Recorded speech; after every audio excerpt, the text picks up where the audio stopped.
Aloha.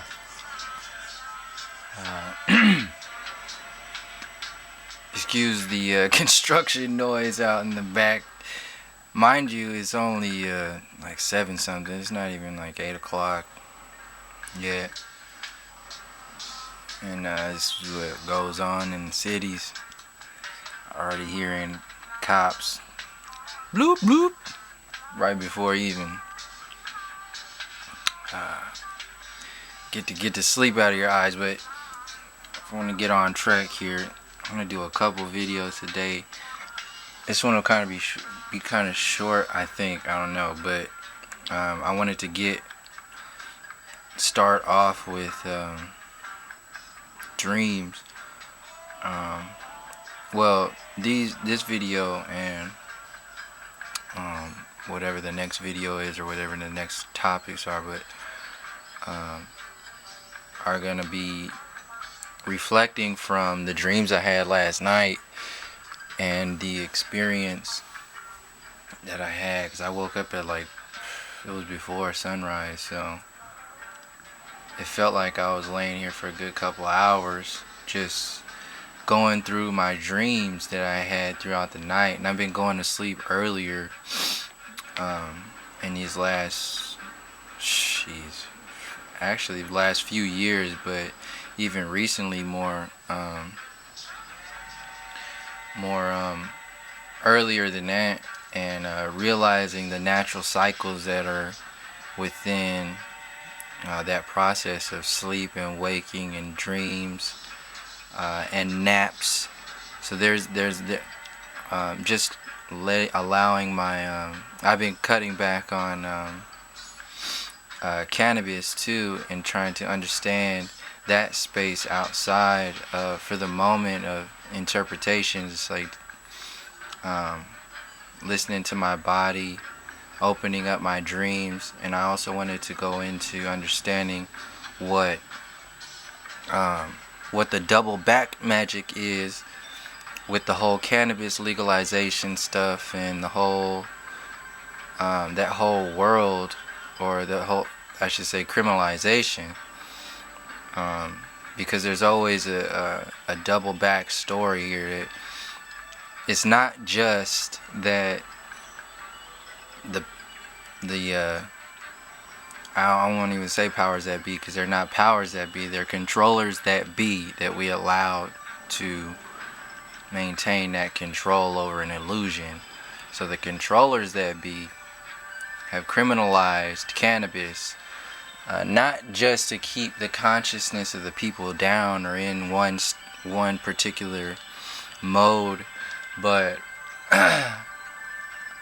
there's also something with our dreams and our connections to our higher selves, but also what cannabis does to the dream space.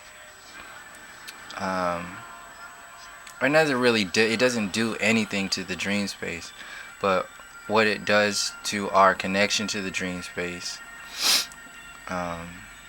is very important, because there's a known fact that is in the community of the whole cannabis world, and even there's a known fact that dreams are affected in some kind of way by cannabis. And the fact that I hear a lot is, and have experienced myself, is that the more that you smoke, or the more that you experience in your waking state, it kind of clouds or puts a buffer between the connection or the recall of your dream space. So you don't stop dreaming, you never stop dreaming. But there is something with how I say it, how I've been interpreting it to myself, is there's a dream space that you access when you're awake, and when you smoke, um, when you smoke cannabis, you activate that dream space in your waking space more. Um, More connections are made, and that's energy. That's energy from you to your higher self, from you to each other, from you to the planet, from you to the planets, to the sun, to the whole everything. That's an activation point. Those cannabinoids don't exist only in our bodies. They exist in our higher bodies, and etc. So uh, I've been experiencing or interpreting it as um, the more we access in our waking space, our dreams in our waking space, um, the balance is our dream space gets affected in some kind of way. And that way, personally, that I've experienced is that it it kind of puts a little fog there. So that fog, oh, the white rabbit, or Arctic hare, and a little jackrabbit. So yeah, it was just that's another thing um, I've cut back on my cannabis intake, also to explore my dreams more. Knowing that exists, and that what I said before exists, um, is and knowing our connection to our dreams is very important to see what all that is, and feel and know, not just have a kind of understanding about it, but go deeper into feeling what that space is. And it has been a trip. I tell you, it's been, yeah, my dreams have gone from like recalling 1.5 dreams to like waking up at 5 in the morning recalling like 3 layers of dreams. I was in a dream last night where I went all the way back to childhood friends, and we were just hanging out all in one big house. And I remember going to sleep in a dream. Like I was like, so everybody, it was nighttime, everybody was laying down, it was time to go to sleep. And I remember feeling tired in the dream and actually going to sleep. And then I don't remember exactly what happened in that space, but I remember that and who was all around me at that time. Because it felt like a recall from back in my childhood days. So anyway, that goes into the next part I wanted to talk about. It was an epiphany I had, actually a question, um, a, an epiphany with a question to the people, to the listeners or whoever might have something to add to it. But there's something with soul family and dimensions and times. So I was looking at my love life um, from sections in time, like throughout time. What like the deepest sort of or the most intense experiences, I'll say, because it's not really a matter of depth as far as understanding, because we can never really understand from that space, but we can interpret from a feeling. And so the main thing that I went was looking at dimensions. So I'll be 33 this year, so that's a 6, and next year I'll be 34, and then 35, so that's 6, 7, and 8. So how I automatically went there, I was like, whoa, thinking in the shower today, I won't really be like maturity wise, looking back on everything. I'm not really or looking back at to the times that I was with um, the women that were uh, like to be with for the rest of my life, and in regards to the sections of time, and in regards to the person that I am now, I wouldn't really be comfortable with uh, being with somebody for the rest of my life unless I was with the person that I am right now. And that's like so this is another section in time. So this is a 6, so I see this as a dimension. So 6, 7, 8 is like a dimension. So my next partner, she will be, this queen will be a reflection. She will be a reflection of the 6th, 7th, and 8th dimension of who I am. Because I'm only now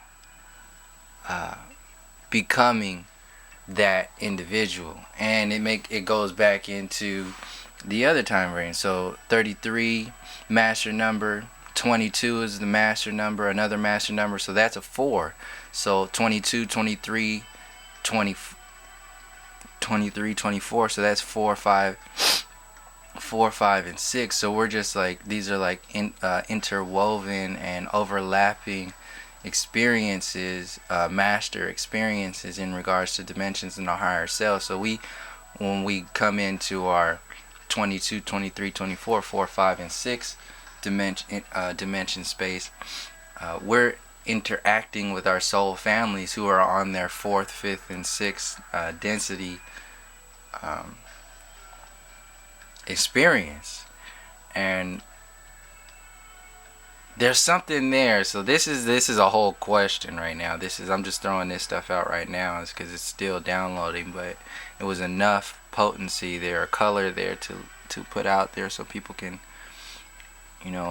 do it on their own, or kind of feel what I'm saying. And then go back, now I went back to 11, 12, and 13, so that's 2, 3, and 4.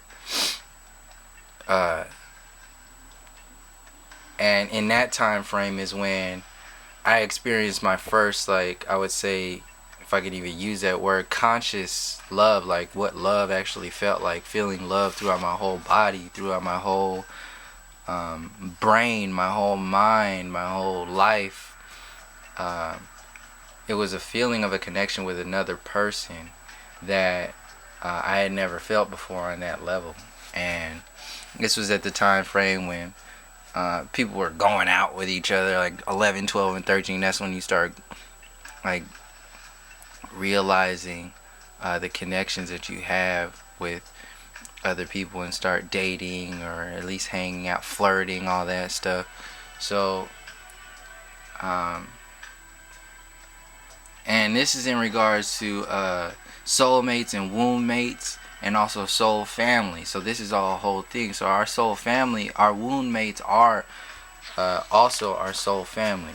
So we have these, I don't want to say contracts, but we have these open agreements with our soul family that we'll meet with them, and either we're gonna fall in love and be together, or we have an agreement to help us expand, which is the ultimate, the actually ultimate space that we choose to be in. Is we gravitate towards each other, that part of the soul family at that part of our time, and then we expand based upon what that whole agreement entails.